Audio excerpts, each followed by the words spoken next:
What is up, everybody? Solomon here. I hope you guys are all having a fantastic day. There is just a lot to get into today.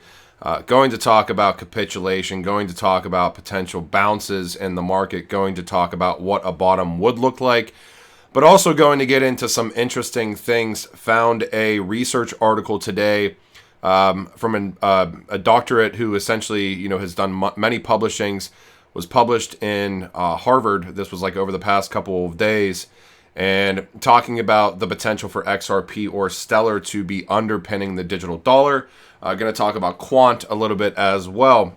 First and foremost, I wanted to get into this though. So I've been talking about Bitcoin and the 21 EMA and the 50 EMA for a while now, and what this cross means when this occurs. Obviously, realistic opinions. Or with bearish sentiment backing those opinions, they get shit on in this space. And unless you're driving the hype machine, it is what it is. I'm gonna put out content that I feel is valuable. I'm not gonna be right 100% of the time, but the 21 EMA and the 50 EMA, these crosses don't happen all the time on the weekly, right? And this was pretty easy to catch. What happens whenever that occurs? This is what I've been trying to drive into the ground for 2, 3, 4 months at this point in time. It is what it is. So, we've had that cross. What I've talked about previously is when we do have these crosses, historically we are about 90 days until capitulation and a bottom. I can go back to, the best chart to do this on is not the BTC USD chart on Bitstamp. I like using this chart because it's more up to date as far as current price action. The best chart to do this is if you click on here, and if you go to the BLX, which is the liquid index for Bitcoin, because you can actually pull another data point, which is this cross right here. But regardless, this data point here, if you actually do the measurement, I think it's until capitulation. This says 77 days, but I think I'm measuring the cross wrong there. It's usually between. Hold on, I'll pull this one here for you guys. So let's see when this cross actually occurred here. Let's say right there. It's like 90 days exactly until a potential capitulation moment, and that previous one is the same thing. The only one that's different has been March of 2020. Regardless, okay, so let's try to look at where we're at right now, okay? And now maybe we do see one of these crazy aspects where prices bounce. I'm not saying that we don't see that, but I'm just saying right now. I'll show you one more thing in a second here. Let's say this cross occurred right here. Let's pull from the price action. I'm going to say here. 90 days puts us like the beginning of August. End of July, beginning of August. I mean, I've talked about the 200 SMA on here, or 200 moving average quite a bit. This is the 210. Crypto Crew University actually posted about this. So this is a level that I'm watching. Obviously, this is going to consistently rise. These are weekly candles, so every candle that you see here is a week. You can kind of do your own math about where prices would potentially go. What I'm also watching right now, because I do think that we're in a position in this market where we are just overly overblown as far as fear is concerned. And generally, whenever there's this much fear in the market, you might see a potential bounce. If we were to bounce, I would expect us to potentially get to that 34, 35K level again. You can see right here, we held it as resistance, held it as support, didn't have a full weekly candle close below.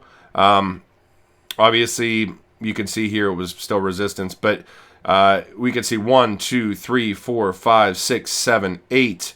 Not a full candle body close below, and then price action above again. There's a ton of different action around that price level, so I'd be curious to see what happens over the next week or two as far as like that 34, 35K range.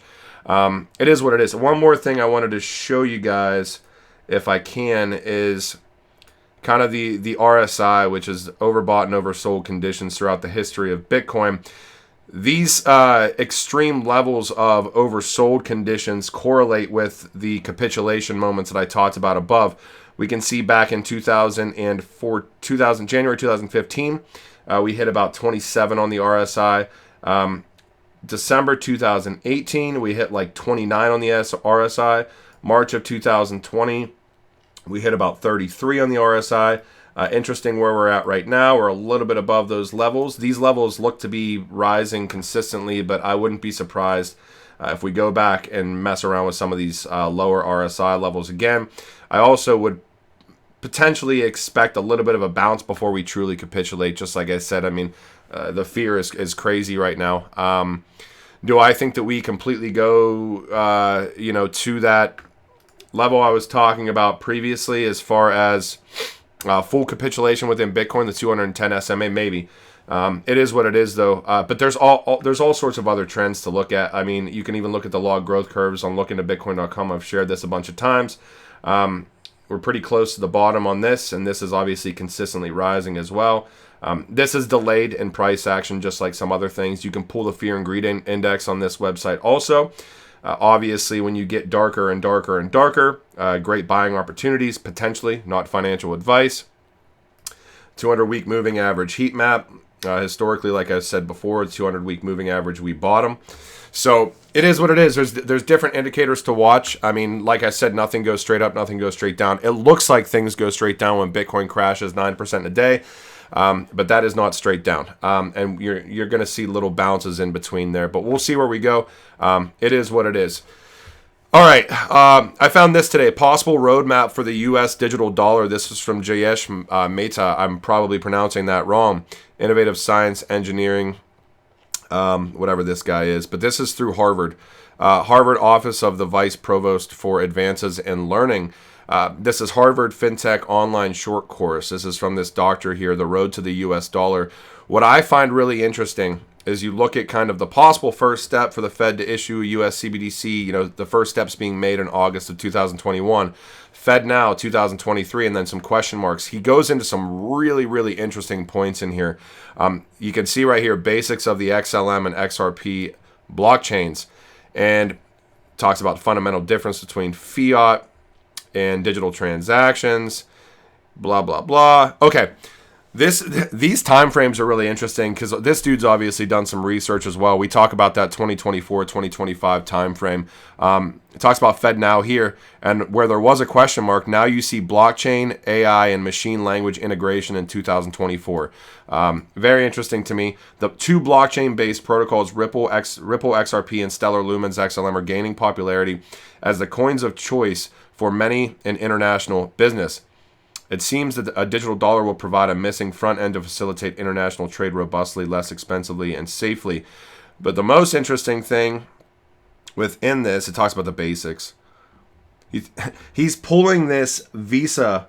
You guys probably can't see this. This is a Visa patent that he's pulling that is entitled Digital Fiat Currency.